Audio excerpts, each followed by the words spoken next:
I remember the Civil War was still a bit of a gleam in our eye, and I was in a bar in Georgetown in Washington with a good friend, and we were talking about how difficult it was going to be to tell the story of the Civil War, and that maybe afterwards we should do a short, 2-hour film about our love of baseball and the history of that. And so that always stuck in our mind. That would be the dessert after this pretty difficult story of trying to tell the Civil War. Well, I was very lucky to find out that Ken needed some help finishing up the Civil War. It was the summer of 1989, and so he needed someone kind of in a panic, I would say, because the show was almost done, and he didn't have time to even really look for someone, to be honest. And luckily for me, I was the person who happened to walk in the door. So I got hired to finish up clearing the rights on pictures and sort of administrative cleanup for the Civil War. And as that was wrapping up, Ken said, I have another project coming up. It's a big series on the history of baseball. Would you be willing to produce it? And I said, would I be willing? I think I would. And then when we got done with the Civil War, we realized that we had more ambitious ideas, that we saw that in some ways the film on baseball would be a sequel to the Civil War series. And as crazy as that sounds, we tend to think of American history as just a narrative of presidential administrations punctured by war. The biggest war was the Civil War. But we know that that leaves so many other aspects out, and that baseball could, in its big epic sweep, pick up that political military narrative, but also touch on other things, touch on race and the exclusion of African-American players. It touches on labor and management tensions. That's been the age-old battle between the owners and the players. It touches on immigration and assimilation as each wave of immigrants found a sense of citizenship much more important than a piece of paper by the State Department. Participation in the national pastime of their newly adopted land meant something. This was about the growth and decay and now rebirth of cities. This was about heroes and villains and fools. It was about, popular culture and advertising, the exclusion of women, I'm sorry to say. And so all of these issues that are important as the political military ones could be brought along with baseball. I don't think Ken or I ever would have imagined that we would come back to baseball. We spent quite a lot of time, and in 18.5 hours, had quite a lot to say about the history of the game. And it never crossed my mind that we would ever revisit it. And the only thing I do know is that in the original series, the Red Sox won the World Series in 1918. And we had a line in the narration that said they would never win another. And I remember saying to Ken, are you sure you really want to say that? I mean, they might win, And he said, if they do, we'll reopen it and then we'll fix it, or we'll make a new show, or we'll do something. And I thought, yeah, right. Let me just lay my cards flat on the table. I think we've done this update because the Red Sox won the World Series in 2004. And so, guess what happened in 2004? I come to work on, the day after the World Series, and Ken is saying, we're going back, we're gonna make another baseball. And of course, he was so excited about it, and it was an idea, but it didn't seem like it could possibly actually happen. I had always assumed I'd never update a film, and I don't plan to do that in any other film except perhaps baseball, because I do believe it accompanies our national narrative and does reflect us, is this perfect prism through which we can see refracted much more than the history of a simple sport. There was something incredibly joyous for those of us in New England to watch our Red Sox finally kind of get the monkey off the back and win the World Series in 2004, and it's a dramatic story of how they did it. But you also begin to realize that baseball had mirrored us in many other ways, and it was important to begin to gather the threads of what those mirrors were, good and bad, and to try to figure out how you could compact this into, in this case, a couple of episodes that would make up the top and the bottom of our 10th inning. So many of the themes from the first series continue to play out, and then there were a lot of new ones that come into it. And if we believe, as I do, that baseball is a great way to look at American society, that's just as true now as it was 15 years ago or 50 years ago. And some of the things in the last 15 years in our society have been wonderful and exciting, and some have been complicated and difficult, and it's all there in the film. Baseball's been never better. The level of play on the field today is as good as anything we have ever seen, and I would suggest even better. So we felt it was our obligation to remind people that A, this is the greatest game that's ever been invented. and I'll have somebody bigger than me fight anyone who doesn't agree.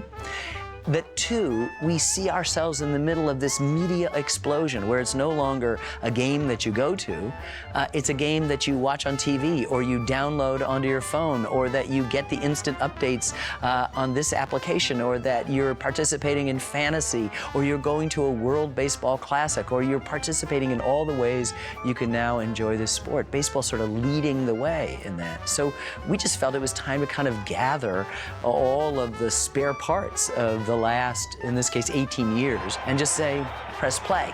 Let's go ahead.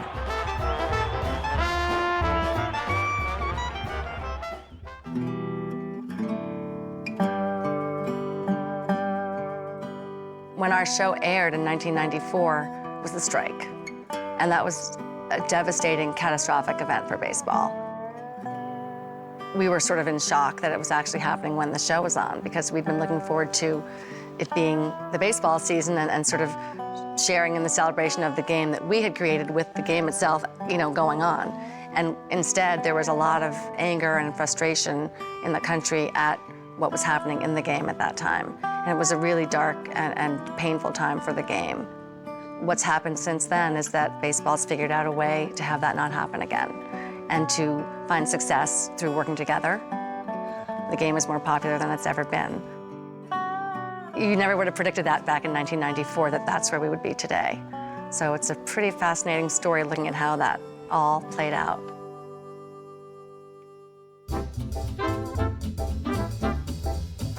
We went back and talked to some of the folks that we'd felt had really helped us understand the game before. George Will, the columnist, Doris Kearns Goodwin, the historian, Bob Costas, the broadcaster. But we also wanted to go out and interview other folks that we hadn't met, new writers of baseball like Howard Bryant and Tom Verducci. We interviewed a columnist from Sacramento, California named Marcus Breton, a Mexican-American, who could shed light not only on the Giants and their interesting passage with one of the most complicated players to ever play the game, Barry Bonds, but also could reflect what it's like to see that the game wasn't just black and white, but also brown, and that added a new dimension. And then we got to talk to some people within the game, Joe Torre and Ichiro Suzuki, Pedro Martinez, Felipe Alou, Omar Vizquel are the people that we ended up getting interviews with, who gave us great insights into sort of behind-the-scenes moments and experiences that they had in the game. We usually avoided the players, but in a few instances, when you have a Ted Williams, someone who is so compelling, or someone like Joe Torre who could make that first year of his tenure come alive, or could make you feel and understand what 9/11 meant, a significant milestone not just for our country but for the game of baseball, and we could see the significance of that milestone for the larger country through the experiences of baseball. We interviewed the broadcaster Keith Olbermann, who loves the game with a passion that is palpable. It opens the film, and his description at 9/11 is one of the most moving I've ever come across. We were able to go to the columnist Mike Barnacle, who is a passionate Red Sox fan and stands in for every Red Sox fan, because it's not just personal for us, it's generational. It connects us to our parents and to our grandparents and to our children, and what Mike was able to do was make you understand what it's like to be a Red Sox fan and suffer the defeat year after year after year, but also what it's like to be a father and a husband and a son in the lineage of that baseball story. And so you can share in his joy in 2004 in a way very few people can communicate. Major League Baseball has been a great partner on this project. They have an incredible library. I think they were concerned about how some of the aspects of the story that we were going to tell would come out. And when we first started talking to them, they were wanting to know how much time were we going to spend talking about steroids, how big a part of the film was it going to be. And what we said, and I think they fully appreciated this, was we weren't out to do a hatchet job. This was not going to be, you know, some expose. We were interested in looking at the deeper issues about why these things happened and how they affected the game. No one likes to dig up the sad story, particularly when you sort of feel that you're getting it behind you. And so it's difficult to talk about steroids. But this is a necessary story you have to tell. All of a sudden, the 50 home run season, which was a rarity, suddenly became, you know, journeyman infielders were doing it. And people were sort of saying, what's going on? It added a lot of excitement. It brought a kind of passion to the game. And after the devastating strike of '94, it was one of the reasons with Cal Ripken's heroics and other things that were bringing people back and saying, I really do love this game. But all of a sudden we woke up and we realized, you know what? We've cheapened the thing which is in some ways most sacred to baseball, that numbers mean something. That a 300 hitter means the same thing to my kids as it does to my great-great-grandfather. That's an important thing. People really care about the fact that steroids has been a problem in baseball because people care about baseball, because baseball is important. Suddenly, we had these age-old records being shattered left and right. And while there's always going to be people trying to surreptitiously gain an edge, we can say, and I think our film celebrates, that we've come out of that storm and we can see, as our last chapter says, the sun is shining.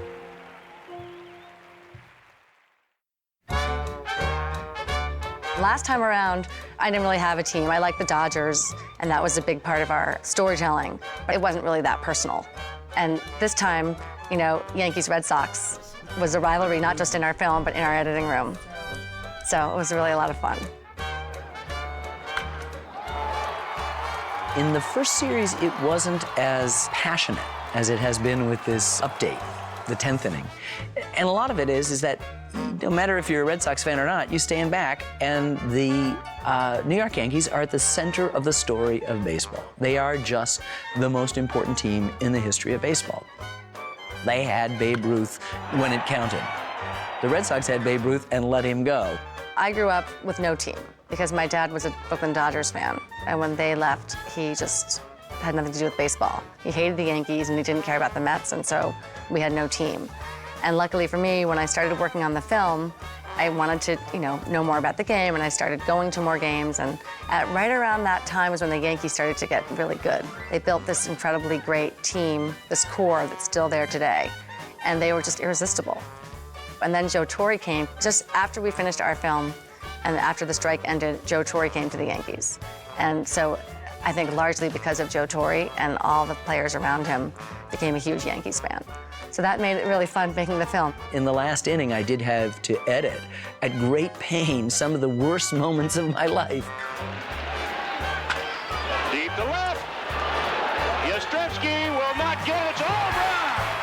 When Bucky Dent hit a home run in 1978 in a one-game playoff that sent the Yankees to the World Series and not my beloved Red Sox. And then the ball going underneath Buckner's legs in the 1986 World Series against the Mets, and beginning to feel in subsequent years this sort of sense of being snake bit.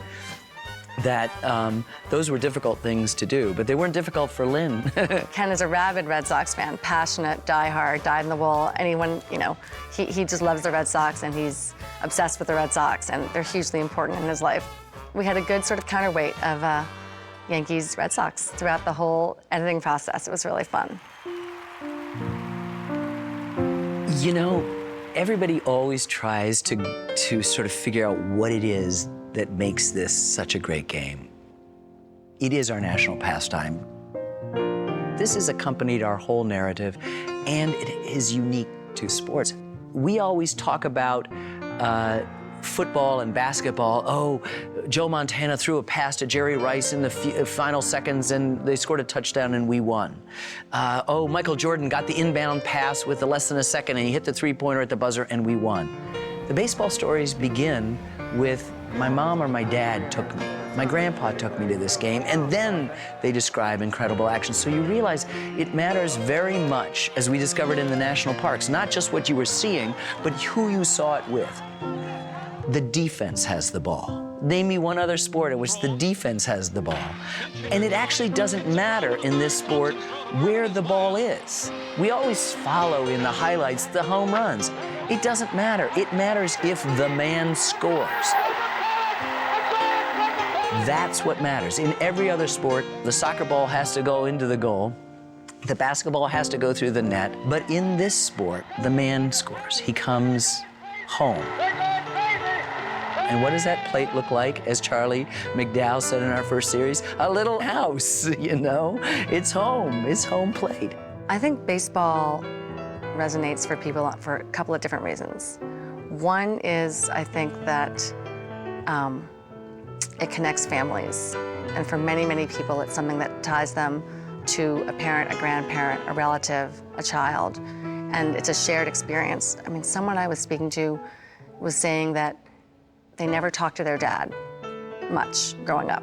And the only thing they ever did together was watch baseball games. Not all the time, but once in a while. They didn't even talk when they were watching the baseball game. The father had passed away, so when this person watched a baseball game, it reminded him of his dad. And I think it's that sort of very intimate connection within families that is a primal bond to the game. I played when I was a kid. I played catcher because I was so small I could, even with the equipment, run up the baseline as fast as the runner. And in Little League, often the biggest play is the overthrow at first base, and I could back it up and the runner wouldn't advance. My daughters played, and it was so great. In fact, if you look carefully in the 9th inning of the original series, you'll see my daughter Sarah playing in Walpole, New Hampshire on a town team. And I have put Sarah in a place in the 10th inning as well. Now grown and about to start her own family. So, you know, this is the heart of what it is, this sort of passing from generation to generation to generation, this love of something that is so utterly American and so utterly reflective. And so at its core, you don't have to think about that. I don't think about when I turn on the TV to watch the Red Sox each night, I don't think, oh boy, this is an American sport that reflects us. I'm going, they better win tonight. But all of that comes with it. And it's not baggage. It's something that I think makes me better. The love of baseball, I think, has made me a better American and a better person.